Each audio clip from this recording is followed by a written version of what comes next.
¿Qué tal? Sean bienvenidos a una nueva entrega de La Terraza en este verano 2022.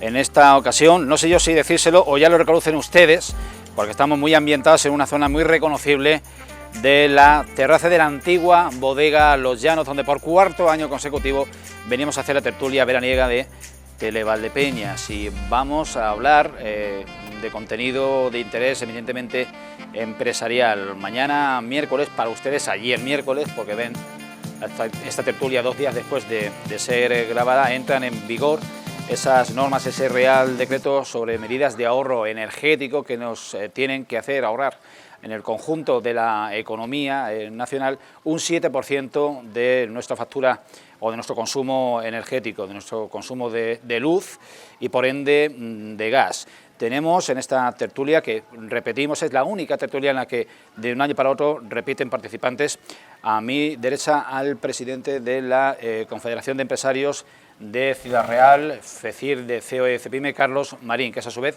presidente, como ustedes conocen, de la Federación de Empresarios del Transporte de Castilla-La Mancha. Carlos, muchas gracias un año más por acompañarnos en este marco de hoy. Muchas gracias a vosotros. Cándido Simarros, el presidente de la Federación Comarcal de Empresarios de Valdepeñas, de las comarcas de Valdepeñas, La Solana y Campo de Montiel. Cándido, feliz de volver a estar contigo.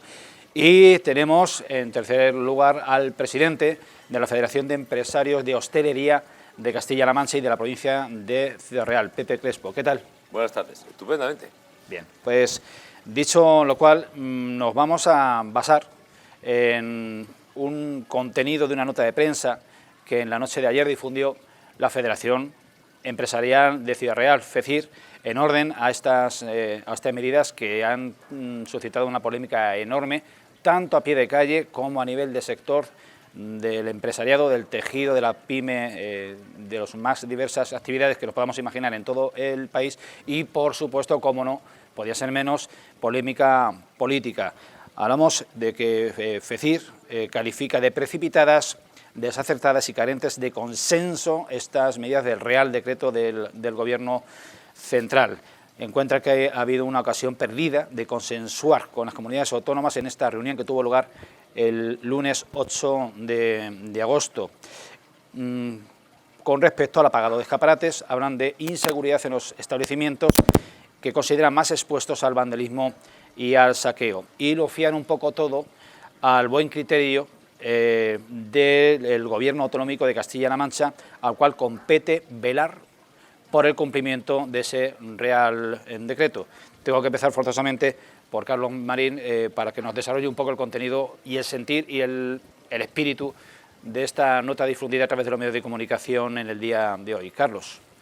Bueno, yo creo que la nota de prensa que hemos hecho y las declaraciones que hemos hecho pues son el sentir de nuestra gente, ¿no? De la gente, de nuestros asociados, de la gente de hostelería, que está aquí Pepe, de la gente del comercio, de la gente que tiene pues, un restaurante, un hotel, un comercio, y la gente que tiene también pues, establecimientos abiertos al público y no abiertos al público, porque esto nos afecta a todos. Y decimos que ha sido precipitado, entre otras cosas, porque no se ha tenido en cuenta pues, la ley de riesgos laborales. O sea, nosotros tenemos que cumplir unas determinadas condiciones para con nuestros trabajadores, y una de ellas pues, es la temperatura en ciertos negocios, en ciertas fábricas, incluso pues, en establecimientos abiertos al público, porque un señor que está trabajando, por poner un ejemplo, un camarero que tiene su camisa o que tiene su chaquetilla, obviamente no puede estar a 27 grados porque bueno, puede sufrir un golpe de calor.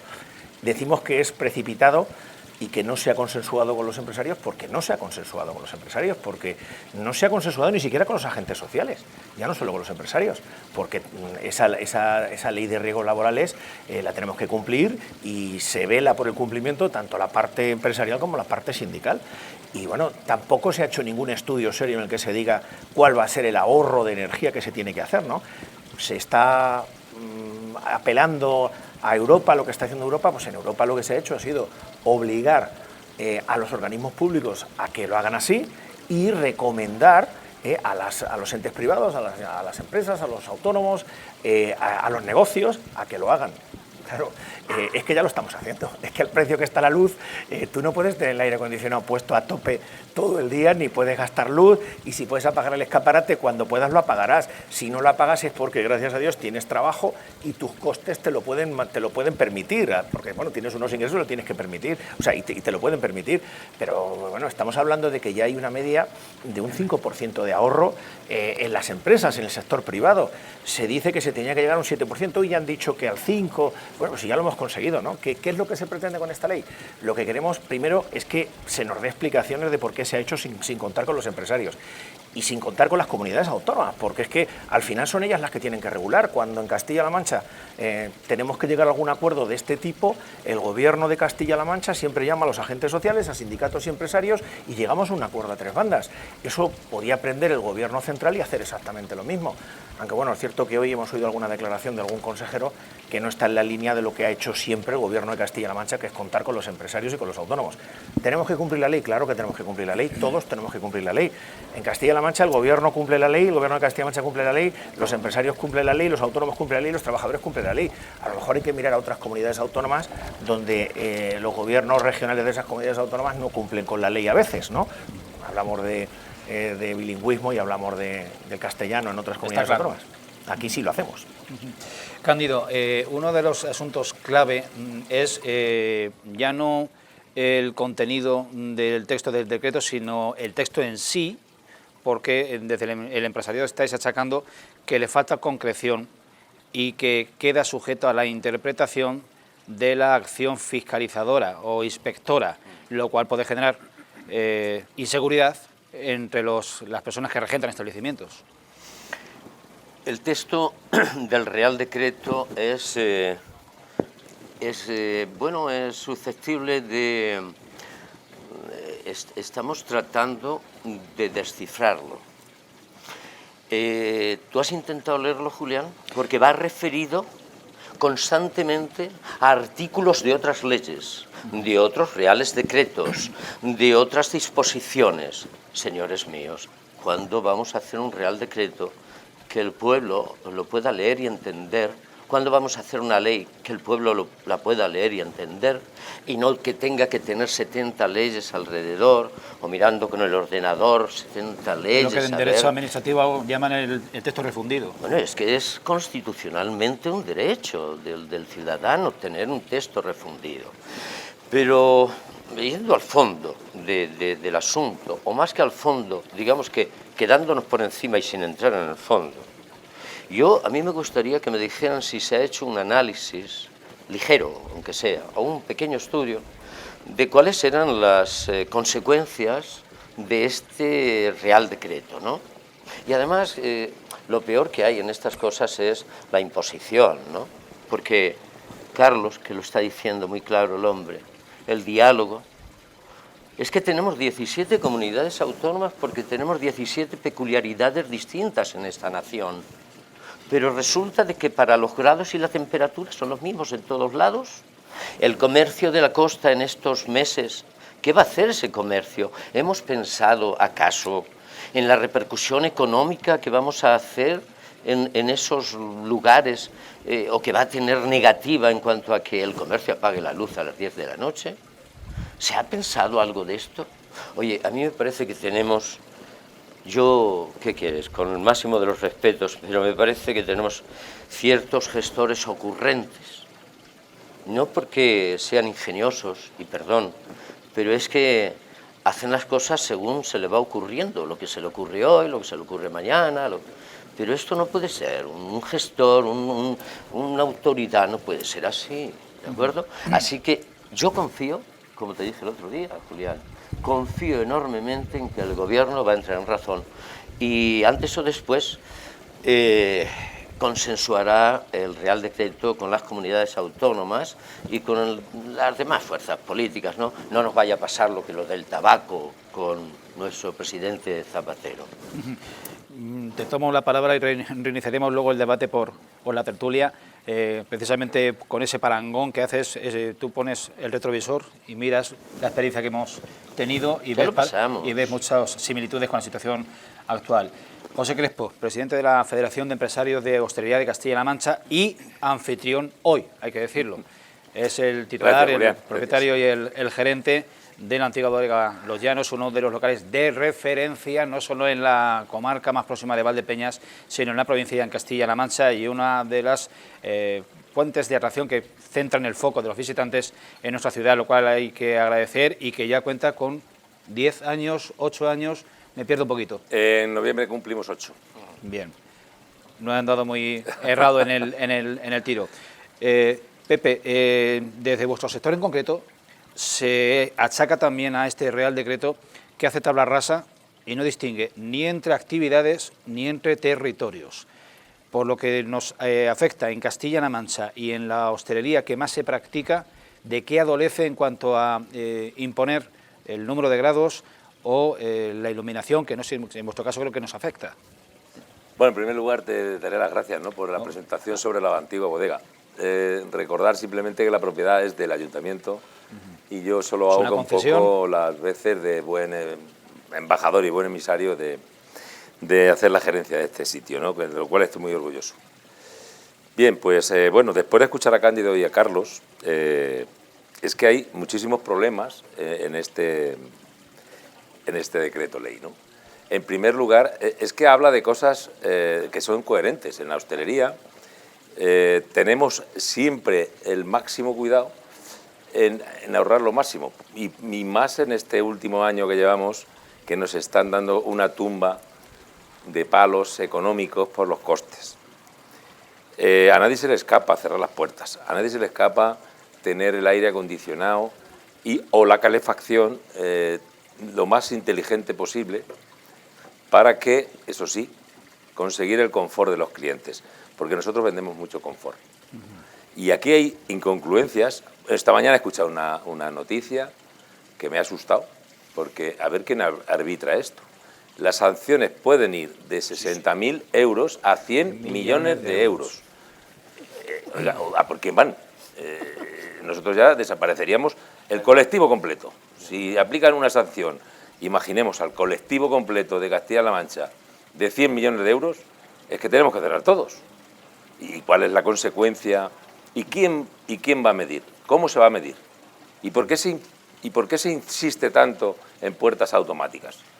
¿Qué virtud tiene una puerta automática sobre una puerta abatible con su sistema pendular? No entendemos. En primer lugar, no entendemos cuál es la pretensión, porque, entre otras cosas, como ha dicho Carlos, está la ley del derecho al trabajo, ¿no?, y el riesgo laboral, ¿no?, que no se puede exceder de ciertas temperaturas, porque si no el trabajador, claro, el cliente puede estar muy bien con 27 grados, que lo dudo, sobre todo un local lleno, pero el trabajador está trabajando, o sea, va a coger 5 o 6 grados más de temperatura sin querer. ¿Eso es legal? ¿Estamos fuera de la ley? ¿A qué ley nos acogemos? No sé, yo creo que hay bastantes incongruencias, pero a mí lo que me asusta es lo de las sanciones. ¿Y quién va a regular las sanciones? Por vuestra experiencia, un local, pongamos, de 200 metros cuadrados, de 150 metros cuadrados, que esté a tope de su aforo, ¿es eficiente un aire acondicionado a 27 grados?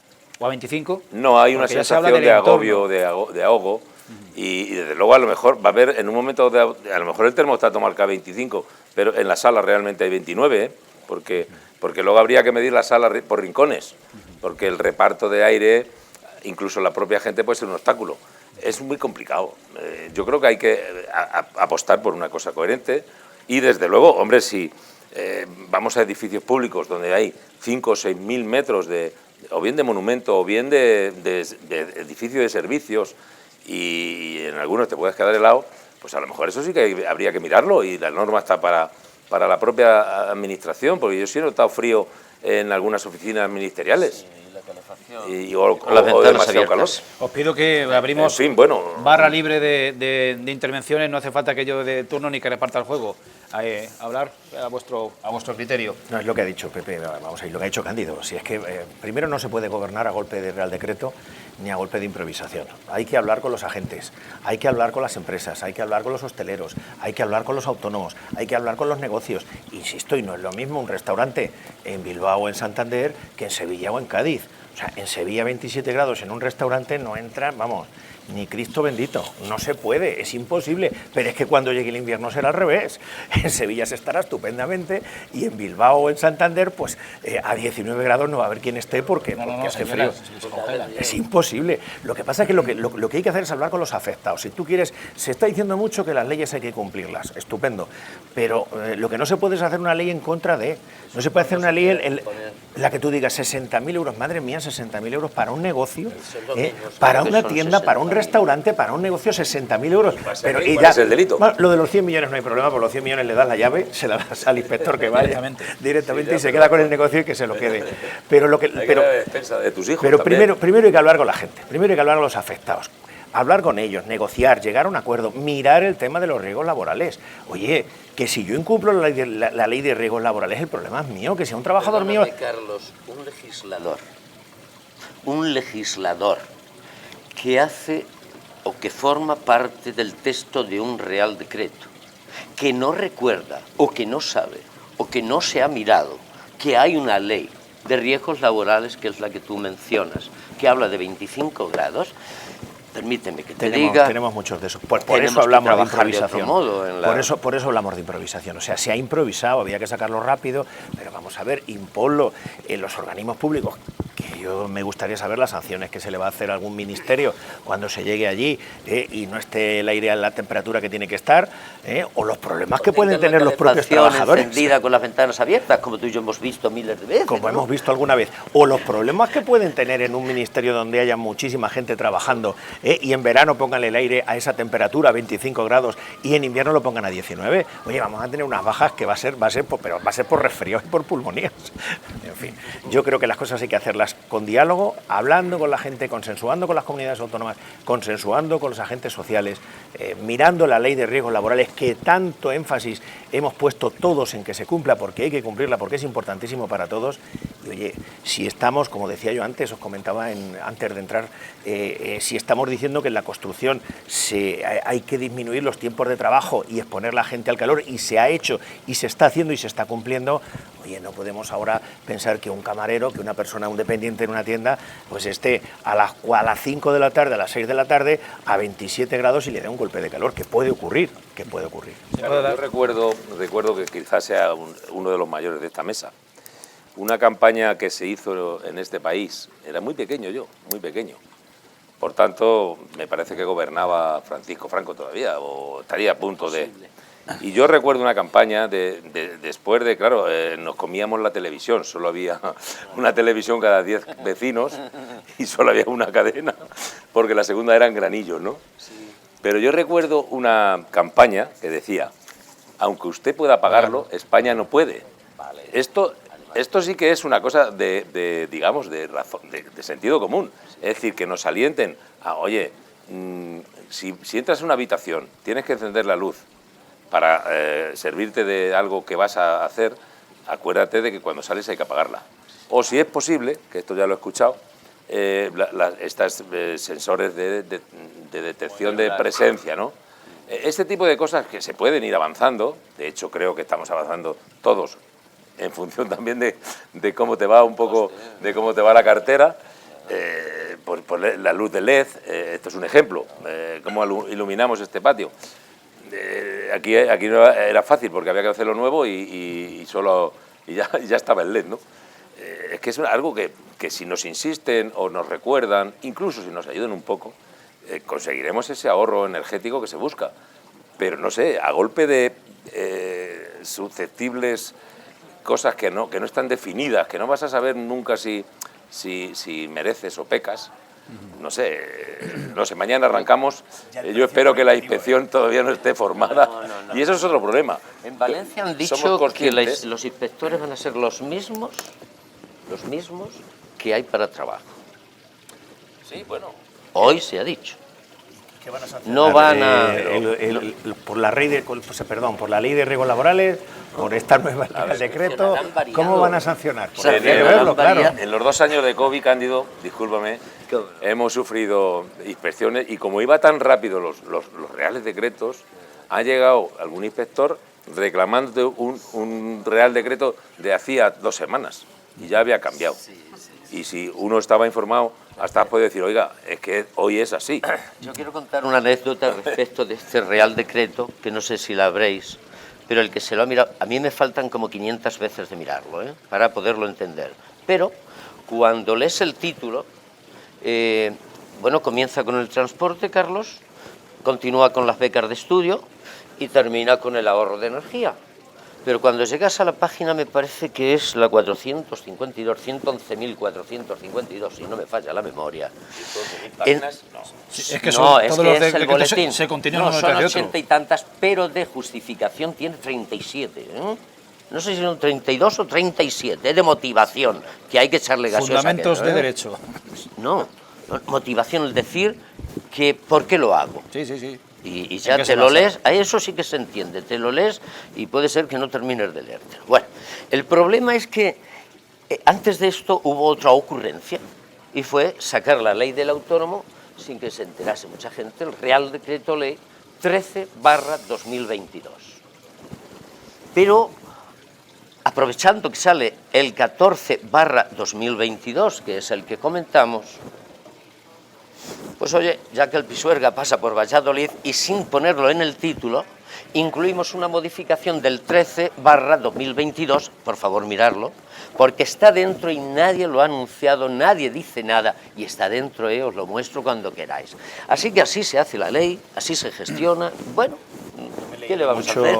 En cuanto a la ley, me he leído mucho lo que atañe al transporte, Claro. porque estamos, además, está la gente, pues la situación que tiene ahora mismo con el precio que tiene el Bren y con el precio que tiene la luz y con el precio que tiene el gas, pues es muy complicada para nuestro sector, y me lo he leído, pero claro, es que mezclar tantas cosas es complicado. Ahora tenemos un problema muy serio con el tema del transporte, porque cuando se dio las ayudas, la gente lo está pasando muy mal. Está bajando el Bren, es cierto, pero no está bajando el gasoil, lo que tendría que bajar, porque las petroleras ya se encargan de que no baje. Ese famoso efecto cohete pluma que denuncio siempre, seguiré denunciando, y no es normal que el Bren lleve por debajo de los 100 euros ya una semana y nos lo vayan bajando centimito a centimito. Está mejor que estaba antes de la invasión. Sí. Antes en febrero está más abajo y hemos recuperado muy poco. Sí, vamos a la estación de servicio y lo vemos. Pluma. Sí, pero es que sigue así, nadie le pone el cascabel al gato, y al final, claro, nosotros hemos tenido que mirar lo que interesaba sobre todo a nuestro sector, porque la gente lo está pasando francamente mal, y te encuentras pues, con que se piden tantas cosas y se va a analizar, tienes que justificar que la guerra de Ucrania te ha afectado y en qué importe. Entonces, claro, tenemos a los transportistas llamándonos a la Asociación de Ciudad Real diciendo, oye, ¿y cómo pongo yo esto? Claro que me afecta, cuando me afecta, se ha pegado un subidón esto desde que empezó la guerra. Claro, ahora toda esa justificación hay que tener cuidado porque estamos justificándola ante Hacienda. O sea, lo que están pidiéndonos es datos de nuestras empresas para darnos la ayuda. Oye, dé usted las ayudas y luego solicite que tiene usted medios suficientes para pedir esos datos. Pero claro, como mezclan tantas cosas, tenemos el tema del ahorro energético, lo del transporte, y lo que tú me dices, que es verdad que no lo he visto, pero lo miraré. Pero bueno, y el Real Decreto 13 modificado dentro, sin anunciarlo. ¿Por qué se les pasaría? Eso si enredas un poquito y metes más cosas dentro, al final la gente no se lo sabe y no se queja. Sí. Es que había que escribir rápido. Pues yo creo que habría que sacar a nuestros gestores de vacaciones para ver si se centran un poquillo.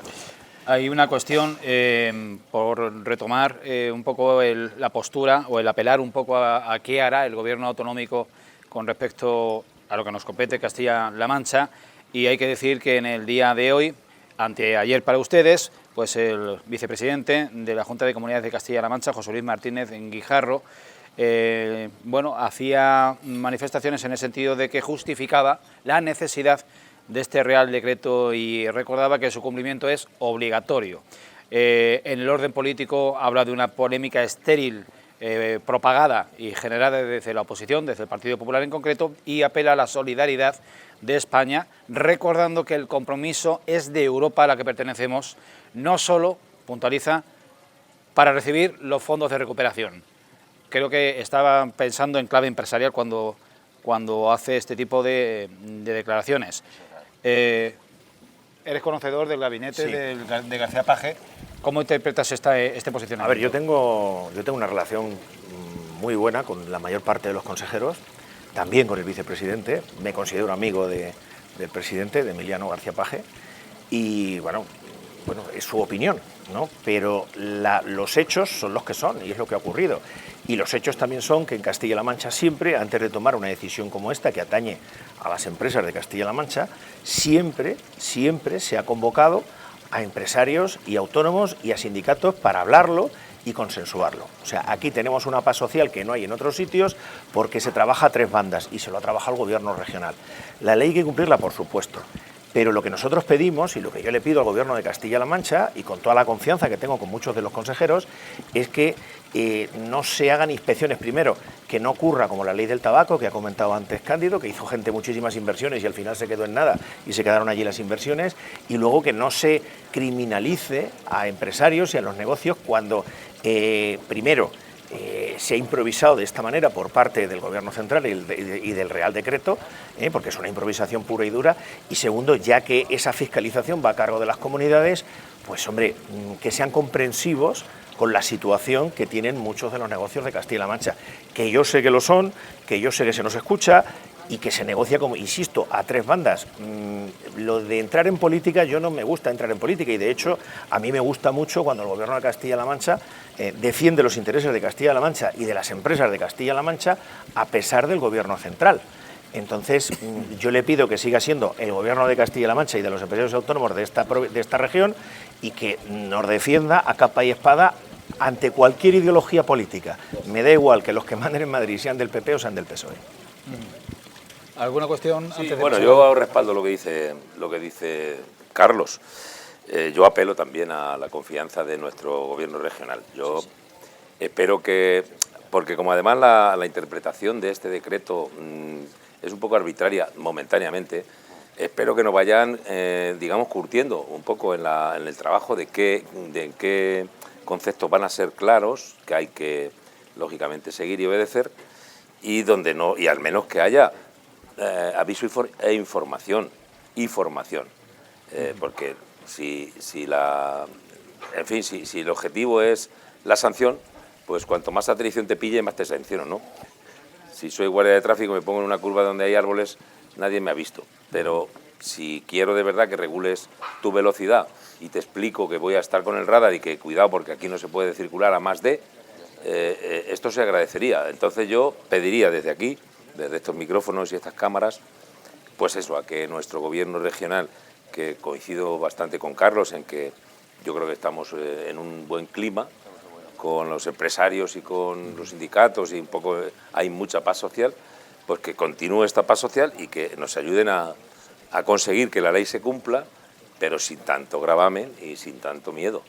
Y si puede ser, no alterando los costes que ya bastante penosos son. Hablaremos de ello en la segunda parte, pero de verdad poder acabar dándose la circunstancia kafkiana de que la Administración pueda sancionar lo que la Administración incumple. Bueno, pues haremos de inspectores al reverso si nos obliga la situación. Yo espero que no haga falta, porque es como digo, ¿quién tiene edificios amplios, muy generosos en instalaciones? Porque la mayoría somos, vamos un poco a poco, y entre ellos estoy yo, y nos vamos sobrados de instalaciones. Generalmente frigorías con 40 grados, en casi cualquier establecimiento de La Mancha lo que hace es que faltan aparatos. Y sin embargo hay edificios enormes que no les faltan este tipo de instalaciones y tampoco les falta que los botones estén muy cómodos. Con lo cual yo creo que sí. Se puede empezar por ahí y puede ser un resultado bueno. Sí. Pero ahora para controlar un barecito, pongamos de 50 metros cuadrados, en una calle peatonal de una ciudad que tiene edificios de 3, 4, 5 o más plantas, que el aparatito de aire va obligado, el frigorífico de la cerveza va obligado, el camarero va obligado. Y bueno, si hay, no sé, el termostato incluso puede marcar 23, pero a lo mejor en la sala no hay menos de 28. ¿Y qué va a hacer? Llegar a alguien y decir, usted tiene esto a 23, pero este es un aparatillo que no siempre funciona en FETEN. Tráigase usted un termómetro. Estamos un poco en el tema de la ley de ruidos. Tráigase usted un sonómetro, porque si no, usted no me puede decir que hace esto mucho ruido, porque yo tengo un aparato que mide que no saca más de no sé cuántos decibelios, que estoy permitido, y usted no me puede decir que yo saco muchos. Traiga usted un aparato y compruébelo. Entonces tendrá que ir con un buen termómetro bien bien auditado, y me diga, mira, aquí en este rincón tienes 23, aquí 28, aquí, no sé, te hay que regular, porque aquí esto es un disparate. Creo que un disparate para un hostelero que generalmente te van a llegar en un momento dado que esté el bar lleno y es cuando, no sé si es lícito molestar a un hostelero cuando el bar está lleno y los clientes dependen de ese hostelero, de ese autónomo. Luego me inspecciona usted, hombre, tome usted nota, luego me inspecciona. Vamos a seguir hablando de medidas de ahorro energético, de gran polémica de este mes de este verano, en definitiva, pero también hablaremos en la segunda parte de esta tertulia de índole empresarial, en este mediados de agosto, de inflación, de encarecimiento de los suministros, de encarecimiento de los carburantes, que lo hemos tocado de soslayo en algún momento en esta tertulia. Vamos a hablar de, en definitiva, seguir un poco contemplando, divisando y analizando el panorama económico y empresarial que nos preside en este verano de 2022. 5 minutos de anuncios y volvemos enseguida, no se vayan.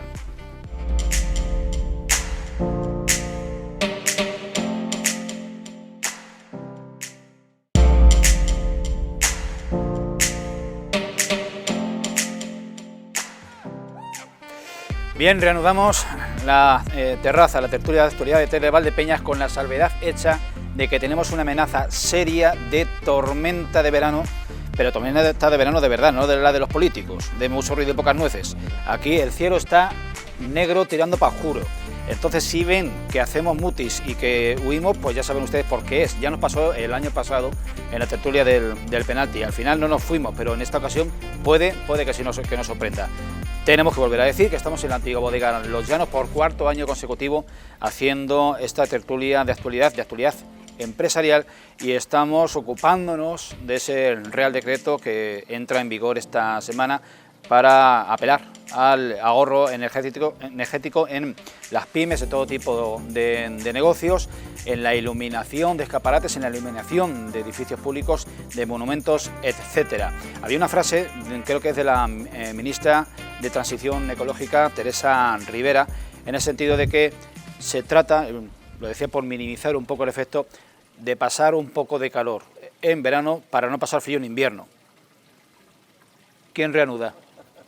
Hombre, yo qué sé, si guardamos el calor, si fuéramos lagartos y el invierno y el verano fuera la mañana y la tarde, pues seguramente podríamos acumular el calor del verano y sacarlo en invierno, ¿no? Yo entiendo que a lo mejor son temperaturas que nos llegan a ser desastrosas y sobre todo en casa, ¿no? Pero estamos hablando de establecimientos donde, como he dicho al principio, una de las cosas que vendemos es confort y placer. Y lógicamente está un poco fuera de esa línea. Y luego, pues como apuntaba Carlos también, está fuera de la línea de la ley de los riesgos laborales, de las temperaturas óptimas, ¿no?, de trabajo del personal que tiene que trabajar en interiores. Si ese es el argumento de esta señora, pues me quedo igual al paralelo como no ponerse la corbata. Viene a ser un poco la misma cosa. Eso es estéril, es tan tonto como lo de la corbata. O sea, vamos a ver, yo últimamente en mi empresa, y en mi casa, pero sobre todo en mi empresa, me parezco a mi abuelo. Mi abuelo, que vivió una posguerra, iba apagando luces. Y yo voy por la empresa apagando aparatos. O sea, porque es que ya sabemos el precio al que está la luz. Hemos conseguido, entre todos, con los autónomos, los empresarios, nuestros trabajadores, ahorrar un 5%. Es el objetivo de la ley. Si es que, claro, al final vamos a decir, oye, qué bien lo he hecho, que hemos ahorrado un 5%. No, ya estamos ahorrando un 5%. Dijeron un 7%, hoy se ha bajado del 7% al 5%. Creo que nadie mejor que nosotros va a ahorrar en nuestras propias empresas porque tenemos que reducir costes, porque al precio que está la luz, al precio que está el gasoil, al precio que está el gas, tenemos que ahorrar y al final vas a ahorrar todo lo que puedas. Lo que no puedes ahorrar es en servicio al cliente. Lo que no puedes ahorrar es lo que tú le estás vendiendo a tu cliente. A Barcelona tienes que ir a llevar la mercancía. Yo tengo que ir por narices. Y yo tengo que dar un señor de comer. Y si yo no voy a Barcelona, mi trabajador no va a poder cobrar porque yo voy a quebrar y yo no voy a poder cobrar y tengo que ahorrar. Pero es que ya lo estamos haciendo. Es que a mí me llama un chofer mío y me dice, oye, Carlos, que aquí el gasoil está más barato. Nosotros tenemos camiones de gas, que aquí el gas está más barato. Vamos a echar aquí porque en el otro lado es más caro. Es que estamos todos ahorrando. Yo creo que una concienciación, una campaña de concienciación hubiera sido muchísimo más efectiva que una de coacción. O sea, cuando te obligan, cuando vas a tener, tú imagínate lo que decía Cándido antes, que vas a tener la inspección, el mismo que viene a hacer la inspección de trabajo, que oye, gracias a Dios aquí en Ciudad Real tenemos muy buena relación con ellos, pero que muchas veces te dicen, no, oye, ¿y este que está ilegal? ¿Y este que no está haciendo las cosas bien? Y claro, pero es que si ese está cerrado, yo no puedo entrar. Gracias a Dios, en automoción y en transporte utilizamos mucho el Seprona para que entre en esos sitios donde no se puede. Pero entonces que vamos a tener que cumplir siempre lo mismo. Claro, porque el que tenga un negocio ilegal va a estar perfectamente a 18 grados o a 17 grados porque no va a entrar la inspección, ¿no? En fin, yo veo que bastantes inspecciones tenemos ya y bastantes momento de la clandestinidad. Sí, señor. Volvemos a lo mismo. Se me ocurre pensar en el, si me lo permitís, y permítaseme la frivolidad, el papelón que le corresponde al inspector de trabajo que tenga que ir a un bar lleno de gente, un bar o un comercio, a controlar si el termostato del aire acondicionado está en 27 o en 25. No sé, no le envidio el objetivo y el día a día que va a tener si es que realmente esto se llega a sustanciar en una tarea fiscalizadora por parte de la autoridad laboral. Quiero que, si os parece, cambiemos un poquito, aunque regresemos al asunto que nos ocupa esta noche, con otro de los temas que han sido, bueno, titulares y portada en estos últimos días, que es la subida por primera vez en 11 años de los tipos de interés y de una manera sustancial por parte del Banco Central Europeo. Como empresarios, ¿creéis y confiáis en que es la fórmula necesaria, imprescindible e implacable para contener la inflación, la subida de tipos de interés? La subida de tipos nunca es buena, nunca es buena. Yo cuando suben los tipos de interés, tengo a mi padre que me dice que ha pagado préstamos al 14, al 16 y al 18%. Muchas veces la subida de tipos, el problema, lo que conlleva muchas veces es la restricción del crédito, que es mucho más peligrosa que la subida de tipos. Hoy estaba viendo, he leído en El Economista, que decía que los tipos de interés para las empresas, a pesar de la subida, han bajado. Han bajado porque bueno, hay otros indicadores que no solo el tipo de interés que marca el Banco Central Europeo, sino que hay otros indicadores porque hay otro tipo de gastos, y es verdad que los bancos hoy nos parece, aunque sean muy respetables, pero nos parece que cobran por todo, ¿no? Y es cierto que son tan malos en algunas ocasiones como necesarios para los empresarios y para los autónomos. Hay honrosas excepciones de entidades que son muy cercanas aquí en Ciudad Real a los empresarios y en Castilla-La Mancha a las empresas, que son los pequeños, pero al final los bancos somos sus clientes y nos tienen que tratar bien. Y el problema, a mí lo que me preocupa seriamente es la restricción del crédito más que la subida de tipos, porque al final lo que lleva un concurso de acreedores a una empresa, a un autónomo, a un negocio, pues es que le retiren una póliza de crédito o le retiren o no le concedan un préstamo, la estrangulación, ¿no? Entonces, oye, tendremos que torear, nos ha tocado torear con estos tipos de interés. Es cierto que esto no iba a ser para siempre, estos tipos de interés tan bajos. Insisto, yo me voy a lo que me dice mi padre. Yo he pagado intereses al 18%, pero podía pagarlos porque tenía trabajo y porque me daban los préstamos. Que no se restringe, que no se utilice para restringir los préstamos. Y a mí me preocupa más que esas subidas de impuestos, esos brindis al sol, subiendo impuestos a la banca. Si alguien cree de verdad que no lo vamos a pagar los demás, pues, y si no lo pagamos los demás, lo vamos a pagar no concediendo a los negocios préstamos. Y el estrangulamiento del crédito me preocupa mucho más que la subida de tipos. Bueno, perdón. Adelante, Cándido. Yo, estando de acuerdo, pero vamos, en todas y cada una de las palabras que dices, Carlos, te digo que el afán recaudatorio de la Administración es inconmensurable, y los que tratamos la fiscalidad somos conscientes de que el pueblo en determinadas ocasiones ya no puede llegar. O sea, nos imponen, de lo que hemos estado hablando antes, un Real Decreto, pero fiscalmente la gente debería de tener conocimiento de lo que nos están detrayendo.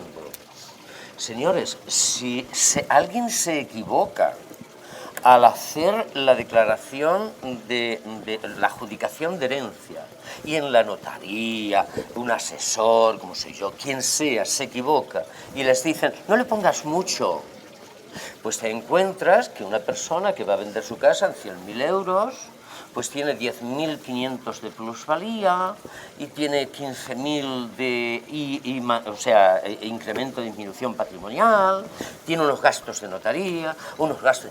Oiga, por favor, yo tenía una vecina alemana, permitirme esa licencia, que se marcharon porque me dijeron que acá se paga por comprar la casa, mientras tienes la casa y al vender la casa. Esto es inaguantable. Y cuando te mueres. Y cuando te mueres, tus hijos. también. Y cuando te mueres tus hijos. O sea, entonces, creo que aparte de lo que es la recaudación normalita, esa que vemos todos los días, por favor, pongamos interés en lo que, como ustedes no lo hacen habitualmente, no tienen conocimiento de lo que Hacienda les detrae.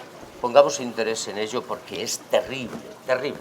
Así que, oye, que nos dejen un poquito, ¿no? Porque entre las comisiones del banco de los 240 euros anuales en cada cuenta y que el banco no nos avisa, o sea, no nos avisan de que, oye, tienes esta cuenta que yo creo que no te va a valer o la otra que... No, cuando vas a reclamarlo entonces te dice, no te las puedo quitar, tú sí que las dejas a cero. Oye, esto... Vamos a ver si estamos. Pero hay un... Y perdonad, termino. Hay un, perdonar la palabra, un compadreo entre Hacienda y la Inspección de Hacienda. Así de claro. Nada. Yo retomaría un poco tu pregunta, Julián, sobre el tema de los intereses, ¿no?, de los bancos. A ver, yo creo que quien más sabe de economía son los bancos. No dejan también de ser empresas. Entiendo que los bancos centrales, tanto europeos como, en este caso, nuestro nacional, o está ocurriendo también en el Banco Central de Estados Unidos, posiblemente no les quede más remedio. Pensemos también en el ahorrador. Si suben los intereses, al ahorrador le das un poquito más. Yo desde aquí pediría que la subida no se enarbole como el petróleo, como la luz, como tantas cosas que está ocurriendo, y que se puede aguantar este tipo de subidas que hay hasta ahora, pero a consecuencia de que el crédito fluya y el crédito se garantice, el flujo de las empresas esté garantizado. El crack de la crisis del 2008 no fue otro que ese, el atrancón de esas pólizas de crédito que vencen en febrero, por decir una fecha, y para marzo está uno en menos lo que sea esa política. Y eso atrancó a muchísima gente y arruinó a muchísima gente. Entonces yo creo que sí es verdad que el azúcar sube, el gasoil sube, la carestía de vida sube, y los intereses tienen que subir, que sea mesurado, y que yo creo que podemos ir a este ritmo. Desde luego habría que minimizar esta inflación tan tremenda, pero bueno, en el banco hasta aquí no he notado yo esa inflación. O sea, no ha subido, el tipo de interés ha subido, bueno, quizás sí, un 12, no. Pero claro, sobre valores negativos, que venimos subiendo sobre valor negativo del Euribor. Entonces, bueno, quizá hasta pueda ser, desde luego, insisto, que creo que lo que lo han estudiado sabrán de economía bastante más que yo, pero también es un poco darle recirculación a ese dinero del ahorrador y darle un sentido al ahorrador. Me sale de vez en cuando la vena economista, yo decía de aquí, vamos a ver, la teoría es muy fácil, o sea, se ha recalentado la economía, estamos en esta inflación es que están subiendo los precios, no estamos creciendo, o estamos creciendo apenas nada, y hay que enfriar la economía, y hay que subir los tipos, pero claro, en vísperas de una recesión, que sabemos todos lo que se nos viene en septiembre o octubre, cuando vengamos de vacaciones, a mí me recuerda esto una barbaridad del 2008. No sé si acordáis que se fue todo el mundo de vacaciones y cuando volvimos parecía que se había acabado el mundo. Pues empezaron a cerrar tiendas, negocios, restaurantes, empresas, concursos de acreedores. Entonces, cancelar acuerdos comerciales, muchísimos. Hay que tener muchísimo cuidado. Dejo de comprarte. Sí. Y ya veremos lo que pasa, que la gente se ha ido de vacaciones y ahora tiene que volver, y llegan los colegios y vamos a ver lo que la gente, si el consumo sigue en los límites en los que ha estado este verano, en los que sigue estando ahora mismo, pero hay que enfriar un poquito, pero claro, hay que mantener un equilibrio, porque el Banco Europeo tiene que mantener un equilibrio entre lo que está pasando en Alemania y lo que está pasando en Italia y en España y en Portugal. O sea, por eso yo me guío mucho de las recomendaciones del Banco de España, que me parece que las que hace son bastante coherentes siempre. Y ahora mismo hay que mantener un equilibrio entre enfriar la economía subiendo los tipos para evitar que siga esta inflación creciendo, y también lo que se nos viene encima y los problemas que van a tener las empresas en el mes de septiembre, octubre, noviembre.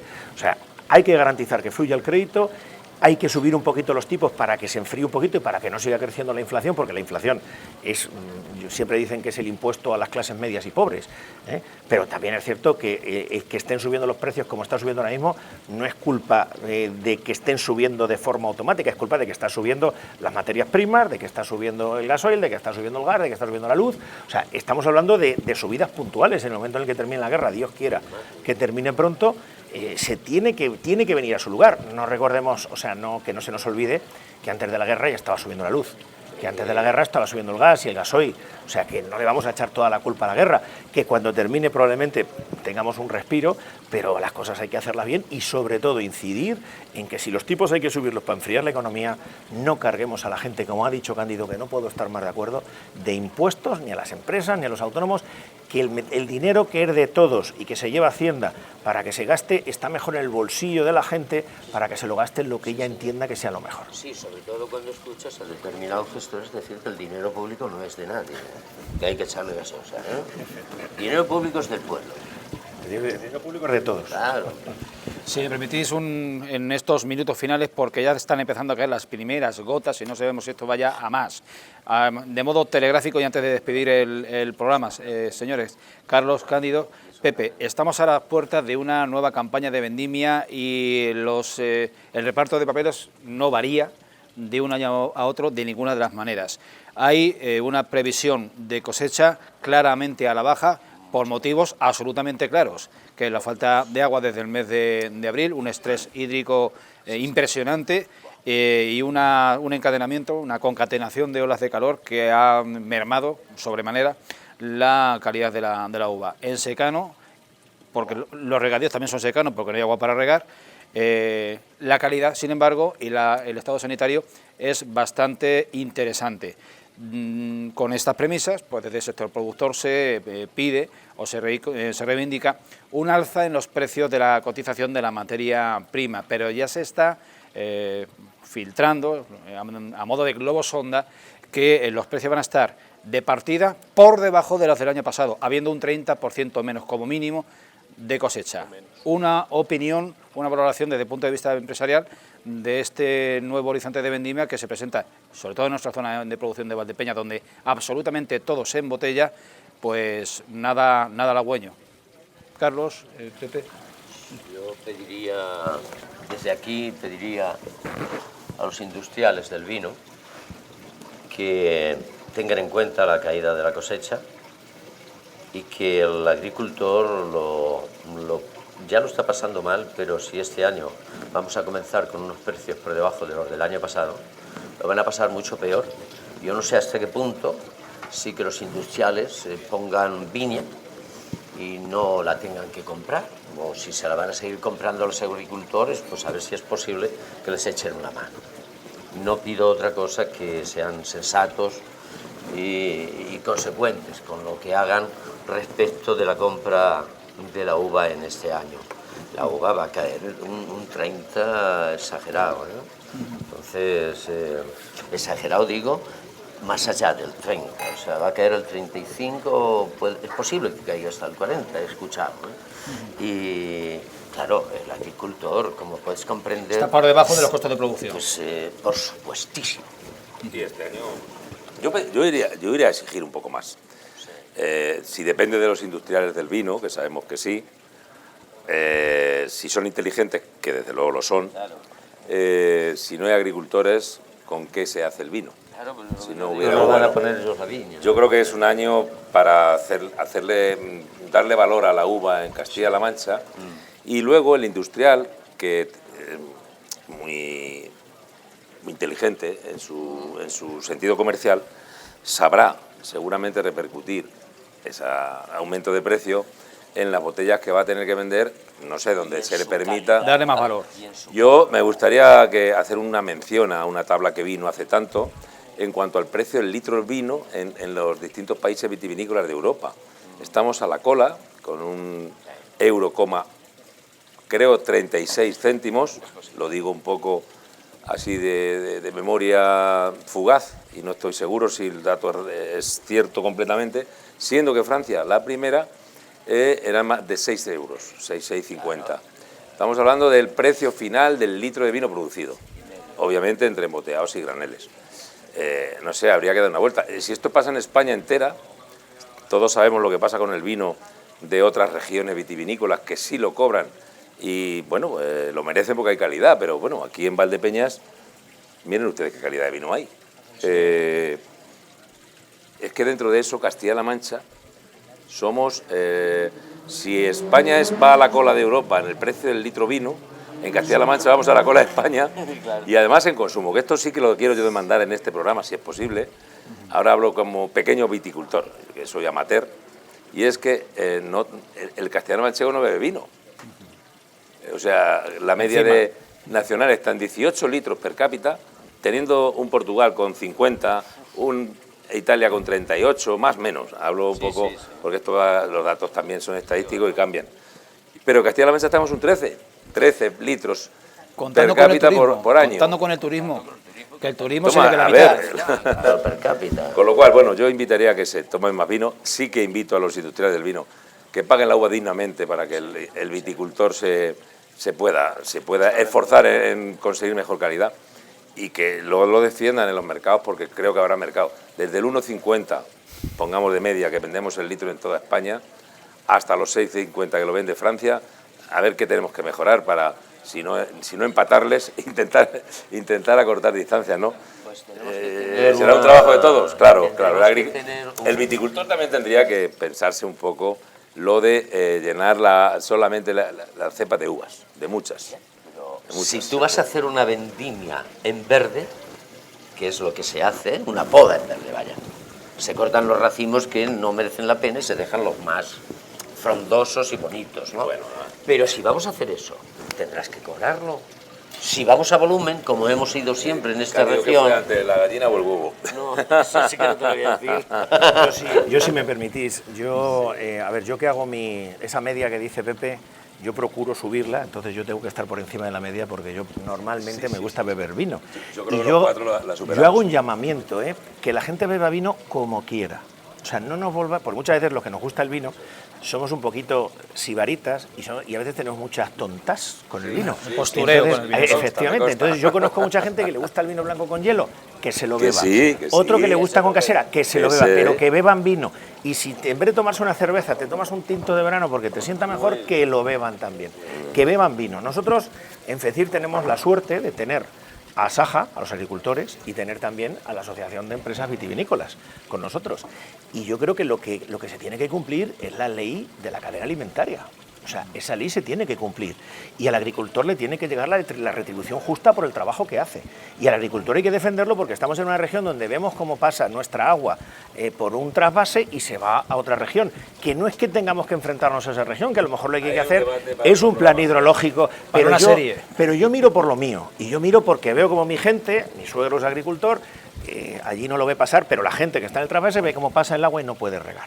Y a lo mejor si nos dejaran regar más de lo que estamos haciendo, pues seríamos una región mucho más rica, el agricultor tendría unas producciones distintas y no teníamos que estar mirando al cielo como estamos ahora mismo, por si no cae la tormenta y nos cae la piedra y nos destroza la viña. ¿Podría cambiar acaso, Carlos, el agua por industrias de envasado, por ejemplo? Yo me iría a esos sitios donde va nuestra agua, y voy mucho porque tengo allí amigos, y voy allí, tengo amigos en logística, y voy por allí y ves lo que tienen, y aquí vemos lo que tenemos. Si ese agua nos la quedáramos nosotros, probablemente a nuestros agricultores le iría mucho mejor, a nuestras industrias vitivinícolas nos iría mucho mejor.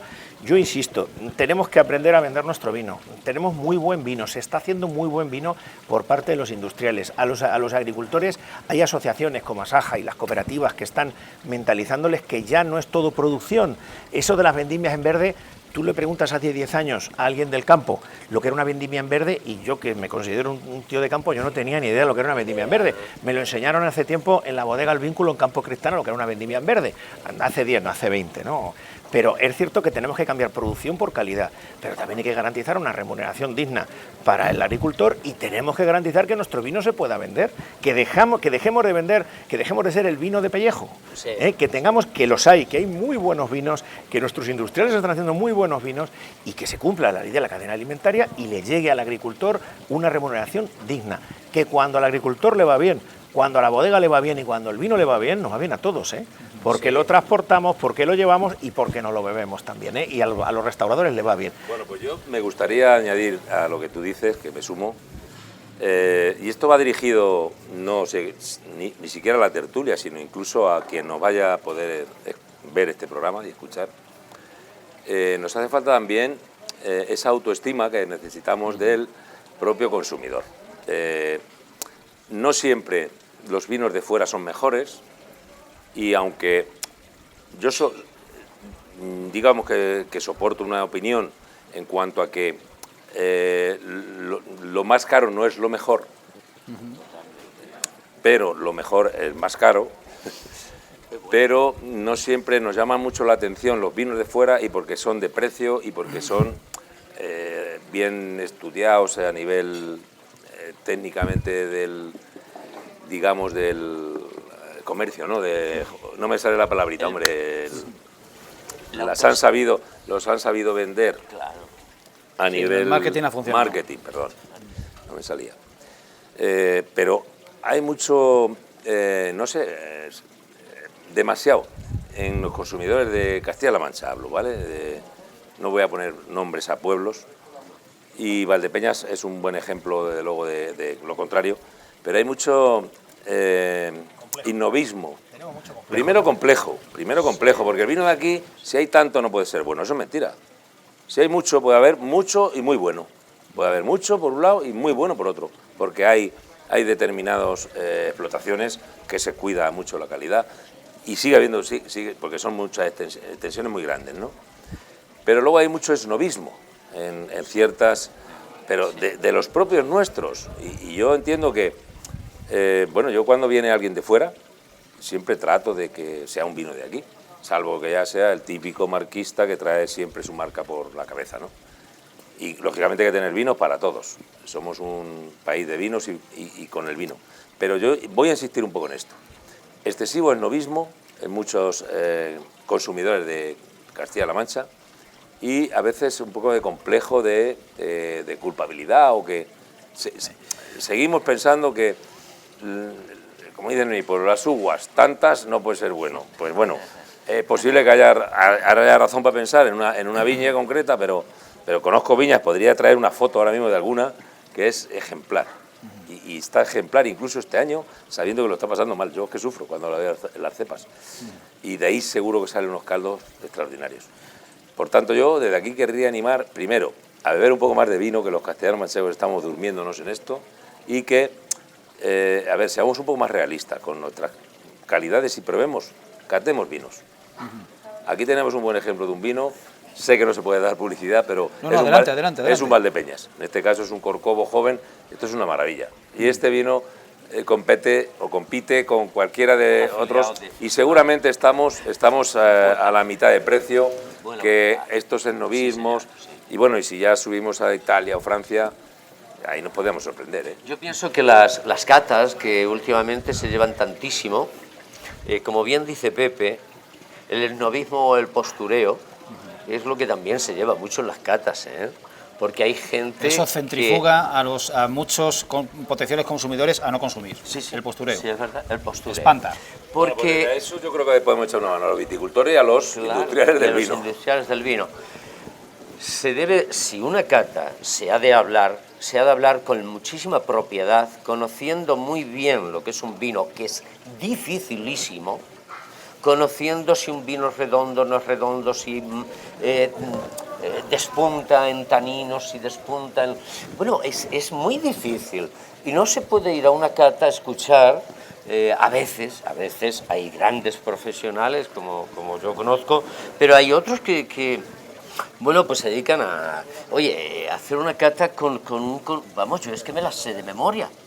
Entonces me da lástima, porque es que vino estás probando, el que probamos la semana pasada o el que probamos esta semana. Frente a lo grotesco de algunos lenguajes de cata, ahí también el buen sumiller que transmite, que comunica bien y que capta la atención, porque no utiliza una terminología rimbombante y cursi. Sí, y ustedes, vosotros compañeros, me estáis desde hace 10 minutos inspirando algo pues, que no voy a contener, de decirlo, y que sí hay pequeños emprendedores, grandes enólogos que se han hecho pequeños emprendedores de bodega, que están pagando a €1 el kilo de uva, porque están siendo capaces, con el boca a boca y con una publicidad muy bien encauzada, a vender una botella de vino por 20 € en tienda, no en hostelería, que ya son 40 €. Eso está empezando a existir en Valdepeñas y llevamos tiempo diciéndolo. Estima también con el precio. Un saludo para el señor Corrales. Claro, Y, sí. Yo me siento muy orgulloso del vino de Valdepeñas. Yo he ganado muchas apuestas con amigos míos, sobre todo cuando trabajaba en Andalucía y cuando vas a muchos sitios, enfrentando vinos de Valdepeñas con vinos de Rioja, sobre todo de Rioja, que les ganamos casi siempre. Sobre todo hay que elegir el vino. Haber dicho un nombre de un vino que a mí me encanta, con el que he ganado varias apuestas, sobre todo cuando te digan, no, con Ribera Duero, que también es un vino que me encanta, también he ganado apuestas contra Ribera Duero, y tenemos que estar muy orgullosos de lo que tenemos. Y lo de vosotros le llamáis esnovismo, yo le llamaba tontas. Yo he hecho unos cuantos cursos, yo he hecho unos cuantos cursos de cata, y la verdad que van cambiando los cursos de cata también. Cada vez la gente que te da esos cursos te enseña a apreciar el vino de otra forma y sin tonterías. Yo tengo dos tipos de vinos, el que me gusta y el que no. Me lo diga el que me lo diga, o el especialista, o el que le guste. Pero por poner una nota de humor, en uno de los cursos de cata, de los primeros que hice, llegó el señor que nos estaba dando el curso y dijo que ese vino tenía ribetes de hebra de plátano maduro. Yo, como buen manchego... Pues entonces que se lo beba él. Como buen manchego, me doblé la servilleta y me la puse en la cabeza. Y me decía que qué significa eso. Digo, pues mire, en mi pueblo cuando alguien dice una tonta muy gorda te ponen la servilleta en la cabeza. Digo, estás diciendo que has pelado el plátano, que no te has manchado los dedos y que sabes a qué huele la hebra y a qué huele el otro. Digo, es una tonta muy gorda. Entonces, ahora gracias a Dios lo que estáis diciendo, hay muy grandes profesionales que están cambiando esos conceptos. Qué maravilla. El acercar a la gente normal, al que prueba el vino, el acercar el vino. Porque hay mucha gente que te da con mucha humildad, ¿no? Yo no sé de vinos. Y sin embargo te coge un vino y te dice, me sabe raro, creo que está picado. Y no te va a devolver 6 botellas porque lo haga para quedar bien. Pepe, tú sabes de eso, el que por saber te devuelve 6 botellas y luego están bien. A mí me pasó en un restaurante de aquí cercano. El vino es una experiencia y cada momento es una experiencia. Y bueno, yo esto tendría, si tuviera buena memoria, que no es mi fuerte, tendría muchísimas anécdotas que contar. Pero yo me quedo con una frase que sin llegar a... No he hecho un gran curso de sumillera, aunque he asistido a alguno. Sí he hecho un curso de formación de catador, y de hecho soy catador en la de Omancha y en el Consejo Regulador. Y este año concretamente hemos catado vinos excepcionales. Por eso yo digo, ¿cómo que no hay buenos vinos en La Mancha? ¿Quién ha dicho eso? ¿Alguien lo ha probado todos? Es que tenemos muchos, Y a mí me gusta hacer catas, aquí se hacen bastantes catas en la cueva, que es un escenario privilegiado, y a mí me gusta llamarle cata gustativa. ¿Por qué? Porque hacer una cata técnica es para técnicos. Claro. Y si estamos tratando con consumidores, tenemos que hablar un poco de las sensaciones del vino, y es verdad que hay matices de los vinos en aromas, también en ocular, en colores, que tienen lógicamente parecidos. Si es que sabores solo hay 4. Es que partamos de ácido, amargo, dulce y salado. Y ahora si queremos el umami, que quieren los japoneses que exista. Pero a partir de ahí lo que existe son equilibrios y fotocopias. Si alguien no tiene memoria gastronómica, si un vino tiene que saber a cerezas, si no lo sabe es porque no ha probado las cerezas en su vida o porque lo ha olvidado. Ahora, si hay una fruta que se llama rambután y no lo ha probado en su vida, y alguien dice, esto tiene un filo del orangután o así que se llama, sí, es una fruta muy peluda, que es un escándalo de virtudes en la boca, pero si no la has probado nunca, pues cuando alguien te hable sobre un blanco, especialmente los blancos, no con cierto golpe de acidez, se va mucho al Albariños o algún vino canario, rambután creo que es su nombre correcto, rambután, no orangután, esos son los monos grandes. Lógicamente, si tú no lo has probado en tu vida, no vas a saber identificar que eso sabe a rambután. Pero una vez que ya has probado el paraguayo, el melocotón, la fresa, el fruto rojo como la mora, como la grosella, que es más ácida, aunque roja, todo ese tipo de cosas sí aparecen en las uvas. Es que las frutas son así. No hay sabor a plátano si no recuerdas el plátano. Pues lo vamos a dejar aquí porque nos hemos, y disculpad porque no os dé más la palabra, nos hemos excedido ampliamente. de la hora. Nuestro agradecimiento más ferviente a la antigua bodega Los Llanos por acogernos ya 4 años consecutivos en esta terraza y que sean muchos más, amigo Pepe. Les vamos a empezar dentro de 15 días, al jueves 25 de agosto, ya en vísperas de fiestas y ya en plena vendimia ya iniciada, donde nos veremos en la Plaza de España, en la terraza de Valpenalti, y donde nos espera el amigo José Luis Álvarez. Y les empezamos, bueno, pues desde la premisa de volver a tratar asuntos de primer orden y desde luego con la fluidez que se ha dado hoy en esta mesa. No me negarán que las opiniones, las impresiones, las valoraciones no se han solapado y se han sucedido con muchísima fluidez y hemos hecho realmente, os lo agradezco, una tertulia que merece la pena ser vista. Hablaremos de fiestas y hablaremos de campo, otra vez dentro de 15 días en esa última tertulia desde la terraza en la Plaza de España del Valpenalti. Y hasta entonces un fortísimo abrazo.